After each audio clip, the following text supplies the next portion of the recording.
All right, ready for a deep dive today. Always. What are we diving into?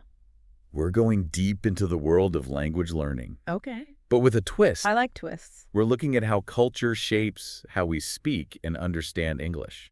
Ah, the unspoken rules. Exactly. Like sometimes you just don't get a joke in another language. Oh, totally. It's like you need a cultural decoder ring. It's true. We often take for granted those unspoken rules as native speakers. Right, but imagine that feeling, but with everything, not just humor. Yeah, it goes way beyond a chuckle or two. Like what? Give me an example. Think about politeness. Okay. Or being direct. Oh, interesting. What flies in one culture might totally flop in another. So how do you teach that? I mean, can you even teach that? You can. That's what's so fascinating. So it's not just about memorizing vocabulary lists. No way. It's about understanding the cultural context, those unspoken rules. Exactly. And those thought patterns, how culture shapes the way we see the world. Can you give me an example? Think about how some cultures value being really direct. Like just saying what you mean, no beating around the bush. Exactly. But then you have British English, known for being more, well, indirect.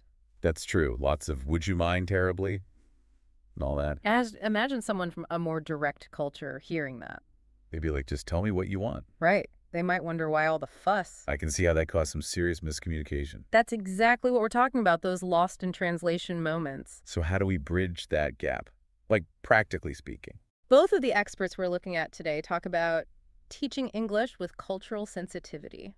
So what, like sensitivity training, but for language? Kind of. But it's more about empowering learners, helping them feel confident. Give me the inside scoop. What are their strategies? One technique is comparing cultures directly. Instead of just saying, this is how you do it in English? Exactly. It helps students understand the why. Like showing them the bigger picture. Exactly. Role-playing is huge. Like acting out scenarios. Exactly. Ordering food, asking for directions. And navigating all those unspoken rules at the same time. Right. It builds confidence. That makes sense. It lets them practice in a safe environment. What about idioms? Those always trip me up. Those are tough. One expert uses storytelling. So instead of just defining spill the beans, they tell a story. Maybe about a surprise party ruined. I love that. It makes it stick. Exactly. Speaking of sticking, humor can be powerful, but tricky. Yeah, humor is so subjective. Totally. What's hilarious in one culture Might fall flat in another. Exactly. One expert uses clips from Friends and The Office. Wait, really? Yeah, to illustrate how humor works in English. Like Chandler's sarcasm. Exactly. It helps them decode those cues. Wow, I never thought of it that way. It's about cracking the code. But humor is so personal. True, that's why the other expert flips the script. How so? She has her students share jokes from their own cultures. Oh, that's cool. It lightens the mood. It encourages sharing. Exactly. It shows that everyone has something to contribute. I love that. It's about building bridges, not walls, you know? And that leads us to another key strategy. Celebrating diversity. Okay, tell me more about that. So celebrating diversity in the classroom, what does that look like in action? It's about going beyond just, a statement on the wall. Right, more than just saying we appreciate all cultures. Exactly. It's about fostering a space where everyone feels seen and heard. I like that.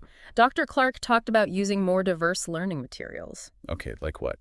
Think articles, Okay. documentaries, Yeah. even bringing in guest speakers from different backgrounds. So it's about showing the richness of the English-speaking world. Exactly, not just presenting one standard version. I like that a lot. Mr. Parker takes it a step further, though. How so? He loves project-based learning, but with a twist.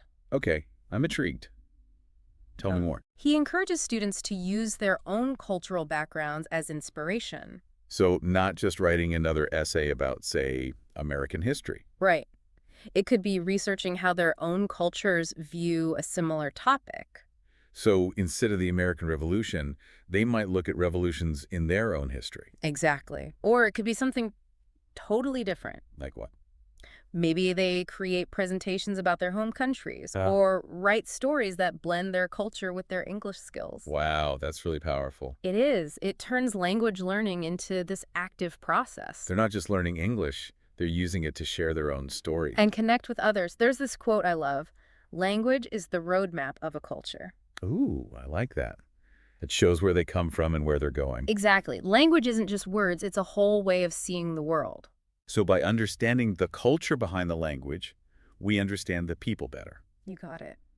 It's like unlocking a secret level of communication. It's not just about avoiding mistakes. It's about connecting on a deeper level. Exactly. And that's what makes language learning so amazing. It's about more than just memorizing words. Way more. It's about expanding your worldview, challenging your assumptions, It's about connecting with others in a meaningful way. and celebrating all those differences that make us unique. Right. Which actually reminds me, we haven't talked about nonverbal communication. Oh, you mean like body language? Yeah, all that unspoken stuff. Which can be just as confusing, if not more so. Absolutely. Remember how we talked about things getting lost in translation? Right, like what's polite in one culture? Could be totally off base in another. Ex- Well, that's true for nonverbal cues, too. Give me an example. Sure. In many Western cultures, making eye contact shows respect. Okay, I'd assume so. But in some Asian cultures, it can be seen as confrontational, Oh, wow, really? I had no idea. especially with someone older or in a position of authority. So you could totally misinterpret things based on cultural differences. Exactly. And that's why being culturally aware is so important. Okay, I'm realizing I've got a lot to learn. What else should I know? Oh, there are so many interesting examples. Like what? Well, in some cultures, it's rude to point with your index finger. No way. It's true. And the way you gesture "come here" can be interpreted differently. I'm going to need a crash course in international gestures. It's fascinating stuff. It just goes to show you how much context matters. It's like learning a whole other language without even realizing it. Exactly. And it all comes back to teaching English with cultural awareness. So it's not enough to just know the rules of grammar and vocabulary. It's about giving students the tools to really navigate those complexities. To communicate effectively in a globalized world. Exactly. So as we start to wrap up this deep dive, what's the one big takeaway you hope listeners walk away with? So as we start to wrap up this deep dive, what's the one big takeaway you hope listeners walk away with? You know, I think the biggest takeaway here is that language learning, it's not just about like those grammar rules, right? Right. It's about understanding different cultures, how those cultures shape the way we communicate, you know? Yeah, it's like when you travel to a new place Yeah. and you see the world differently. You're not just seeing the sights, you're trying to understand the stories behind them. And language learning can give you that same feeling, like you said, without even getting on a plane. Exactly. And it helps us bridge those cultural gaps and realize that even though we speak different languages, we really do have a lot in common. It's about celebrating those differences, finding that common ground. Yeah, and recognizing that even when we make mistakes, those can be opportunities to learn and grow closer. It's about being open to new perspectives and experiences. Beautifully said. And I think, for me, that's a really powerful thought to end on. So, to everyone listening, the next time you talk to someone who speaks English as a second language, or someone from a different culture, remember, communication is a two-way street.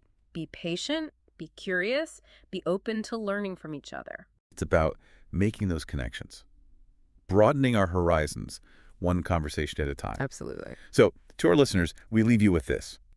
Think about your next cross-cultural conversation. How can you turn it into a chance to really share and connect? Through language, through culture, through understanding.